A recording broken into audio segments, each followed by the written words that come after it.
about real estate and something that you can apply if you're looking to either fix and flip homes, because this is something that I've done when I first bought my first home and also my second home. So I made a previous video similar to what I'm going to be speaking about today.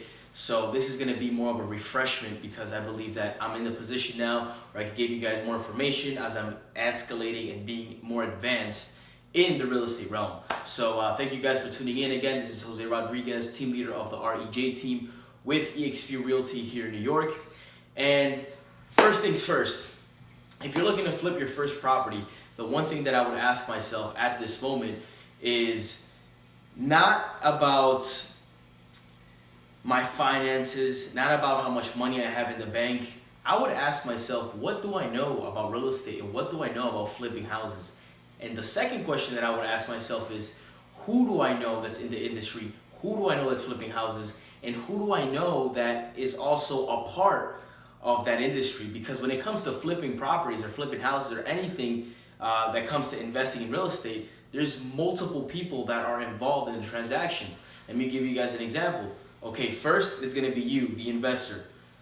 The second thing is going to be the private money lender or the hard money lender. So on average, hard money lenders are going to lend you anywhere from 9%, 10%, 11%, even 12% if it's your first time, depending on how much experience you have and depending on how much competitive they are, right? Nowadays, you may be able to find somebody that'll do 10%, 9%.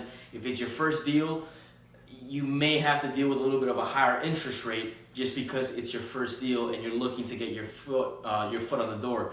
Now, from what I've seen with hard money lenders, they're able to lend you, a lot of them are able to do 90% with full renovation costs. So if you have the ability to network with some hard money lenders in your area, or just go online and network with other investors that are flipping homes in your area, they can recommend you hard money lenders. If they have lenders, they will recommend you, because ultimately anybody that is a business partner or is transacting in a business, like for example, the hard money lender that I use, if he's doing a good job with me, and obviously he makes his money by spreading out his loans and making sure that he's servicing his clients, anybody who he's lending to, that's how he gets paid and that's how he gets his money. Of course, he's gonna want me to recommend him to somebody else. So one of the tips that I can give you guys to meet these local lenders is look online. I would suggest you guys download the app Bigger Pockets and go on their webinars, network with some of the investors on the Bigger Pockets platform. You know, that's how I first started when I was getting into real estate. I started listening to their podcast. That goes back to the first question that I asked is, what do you know? Because if you don't know shit about real estate and you're speaking to lenders, okay, cool, it's good to make that connection. However, moving ahead, how are you gonna know what a good deal looks like for that lender to lend, right? And also another thing besides hard money lenders that you can start focusing on is private money lenders. Look around you and ask yourself, who maybe in my family has a lot of money, maybe in a savings account, maybe in some bonds or anything that they're not earning the return that you can provide them in a real estate deal. Now that all goes back to, because when you're having this conversation with them, they're gonna wanna know that, hey, if I'm lending you money, you better know what the fuck you're doing, or you better know what you're talking about. So that goes back to studying and learning and understanding real estate. And when it comes to understanding real estate and learning about what it's gonna take to flip a house outside of the finances, because I believe that once you get down how to flip a property and where to find a deal, the financing is gonna be taken care of, because there's plenty of people out here that are dying to give you a loan for the percentage of the interest percentage. So what I would ask myself now is, okay, what do I know about real estate? So the first thing that I would say when it comes to flipping a house is knowing the market that you're gonna invest in, right? So when I first bought my first property, it was a 950 square feet ranch, and I knew for a fact that based on the neighborhood and based on the area, the ARV, the after repair value, was gonna be $250,000. So because I knew that after repair value was gonna be $250,000 for a ranch around that size, you know, 3 bedrooms, basements, backyard, lot size, similar lot size, updated, I knew that around the area, a few of the homes were selling for around 250, 245, 255. So I knew that was the range. Okay, that's the first number that I have in mind after you find that property, right? So once you find that property that you, let's say for example, you're driving for dollars That's one of the things that you could do is you could drive for dollars, take down the address, and then look on the public's records to find your cell phone number or skip trace them. After you skip trace them and you find the number and you find the information, all the details about the property, now you actually have a subject where you can compare to the other properties in the area. So as the same example that I was giving to you, the property that I found was 950 square feet. Based on the area in the neighborhood, I knew that properties like this one was selling for $250,000. So because I knew that, I purchased this property for $150,000. Now, this was my first deal, so there was a lot of things that I learned from it, and eventually we ended up making some money. However, it wasn't crazy amount like our second deal, which I'll tell you guys in a second. So we ended up purchasing it for $150,000. Me and my brothers were partners in every single real estate deals that we do. We ended up purchasing it for $150,000. We ended up putting around $60,000 to $70,000 all in. Wait, that's $220,000. We ended up selling it for $250,000. Actually, it ended up being more than that. We ended up being all in at $80,000, $85,000, and ended up cashing out. We ended up selling it at $250,000. $235,000, $238,000 was what was all the costs associated with the sale of the property. So after getting the $250,000, paying back the investors, and paying back everything else that we owed on the property, we were able to keep $10,000 for ourselves in between the three of us, right? Because there's two more partners that I have. So when we look at it in that aspect, okay, I found the property for $150,000, right? We put about $70,000 to $80,000 into it. $238,000, that's what we were all in at, so maybe it was a little bit more. And we ended up selling it for $250,000. After selling it for $250,000, the property was fully financed by a private money lender that we knew through our social network, through our circle. So that's why I'm saying it's very good to network with people, because now you're getting acquainted with maybe people that have money. However, they're not earning the return that they could earn if they would invest with you in the real estate realm, right? So why did that person feel confident and trust us to invest his money in us so he can earn a steady percentage on his money? Well, obviously it was because we knew what we were talking about. We showed him the comps, and he trusts us as an individual, as a person, because the way that we communicate with everybody is through our values and who we are. Because ultimately that's gonna let that other person know, regardless if you know your stuff or not, people are gonna work with people that they can trust. So even if you know your stuff or not, if you're a douchebag or you're an asshole, nobody's gonna wanna work with you. However, if they know that you have good ethics, good morals, and that they can trust you because maybe they've been around you for a certain time, and especially if it's family, if the private money lender's family and they know you, maybe they'll have an easier time lending you the money. However, you have to be able to step out of your comfort zone and start communicating with people, start building the line of communication. So when the time comes and you do find a deal and now you're ready to get a lender to lend and fund the deal, then at least you know what you're talking about, and now you already have established a group that you know, okay, once I find a deal, I know that I can get a loan from X, this person or that person. So this is all important. It's not one or the other. What do I find first, a deal or the investor first that's going to be able to help me fund the deal? Look, be able to do both at the same time, I would say. Start networking, start learning, start educating yourself, start saving some money, obviously, for yourself as well, because sometimes you may have to put a small down payment out of pocket. Luckily, the investor that we had didn't care about us putting anything down. He obviously just wanted to earn his interest every single month, which is exactly what happened. So he ended up making some money, we ended up making some money, and the buyer ended up having a house. The neighborhood was a better neighborhood. It appreciated because we fixed a property that was abandoned and it looked like fucking shit, all right? So everybody benefits when you're flipping a property, or basically you're helping the community. So there are so many benefits when it comes to flipping houses in real estate that, I mean, it's just a win-win for everyone if you do it right, obviously, and if you're the right person to start flipping these houses.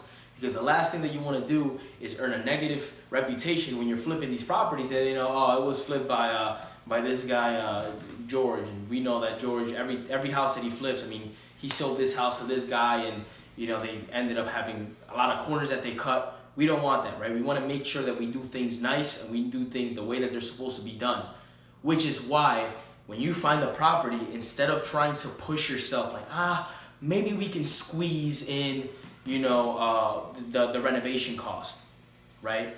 And you'll find the property, let's say for 150, and you know that it's gonna take $50,000 to fix it, and the resale value is 200,000, and you say to yourself, oh well, maybe we can afford to pay 30,000 for the renovation cost instead of 50,000, and then you cut a bunch of fucking corners, you put the house in the market, and it's not able to sell, or you do sell it by luck or because some sorry bastard wanted to purchase the home, and they ended up finding out later on that there was a bunch of shit happening wrong with the house.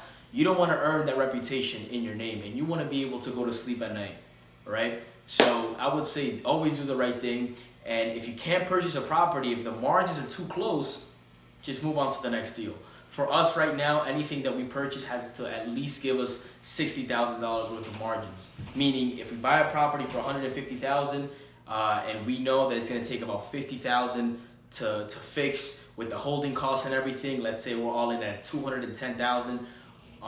Now we know that if we're going to purchase that property, that after repair value, meaning based on what's selling in the neighborhood, I have to know that, and this is before purchasing it, I have to know that if it's 210, I can sell it for 270, because now I have a $60,000 margin, right? And if anything happens, I have enough meat on the bone to be able to be okay whether an unexpected cost or something like that happens, because that's what happened with the first deal that we did.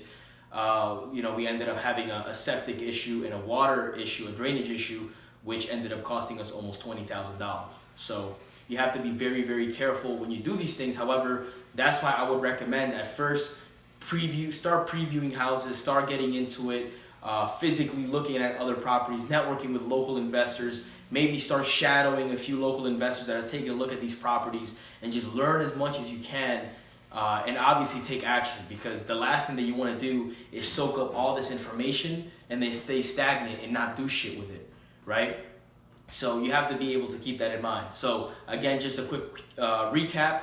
What do you know about flipping houses? Is the first question that you should ask yourself. If you don't know anything, start doing your research, right? A book that I can recommend is any of the Bigger Pockets books, really, but there was one specifically that I read, and this one is actually in regards to more of house hacking, which is when you buy a multifamily. If you guys are interested in house hacking, is when you purchase a multifamily, maybe it's a 2-unit, you live in one unit and you rent the other one, and basically your mortgage or your monthly cost of living is almost free, right? So Set for Life was a good book that actually got me in that thinking space of, okay, another book that I can recommend is Rich Dad Poor Dad, because that really gets you in the perspective of an investor mindset and how rich people look at money.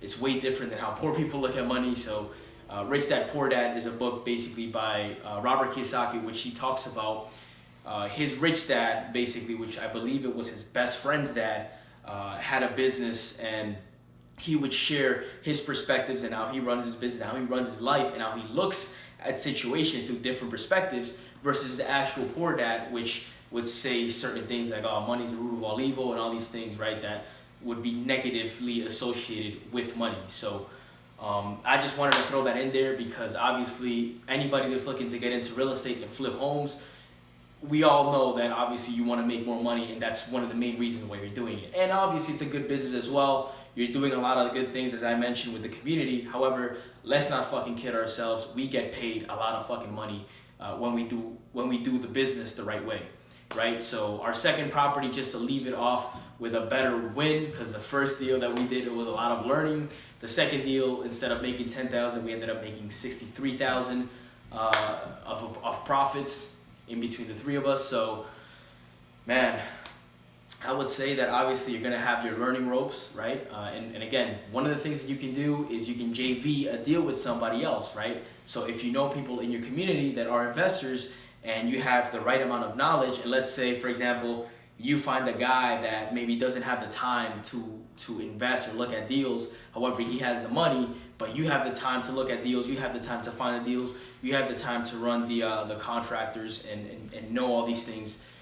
then maybe you guys can work and form a partnership where he funds everything, he takes care of all the finances because he has the money, and you worry about making sure that you're managing the contractors, making sure that everything is getting done the way that it should be. And this is just to start off, obviously, right? Then later on, as you start to get more seasoned in the business, then you can do a little bit of more creative things, and now you're no longer going to be able to depend on a 50-50% partnership with somebody else, because you have some credibility. You can take out a hard money loan, you can put a down payment of maybe $10,000, $20,000 now, and so on and so forth. So thank you guys for tuning in. I'll catch you guys on the next one. Every Wednesday now, I'm going to be dropping a video real estate related. So make sure that you tune in. Again, this is Jose Rodriguez, team leader of the REJ team with eXp Realty. Feel free to follow me on Instagram. I have like a little vlog going on there, honestly, because I post every single day. I post my routine, so make sure you follow me. It's Real Estate Jose, and I will catch you guys on the next one. Peace.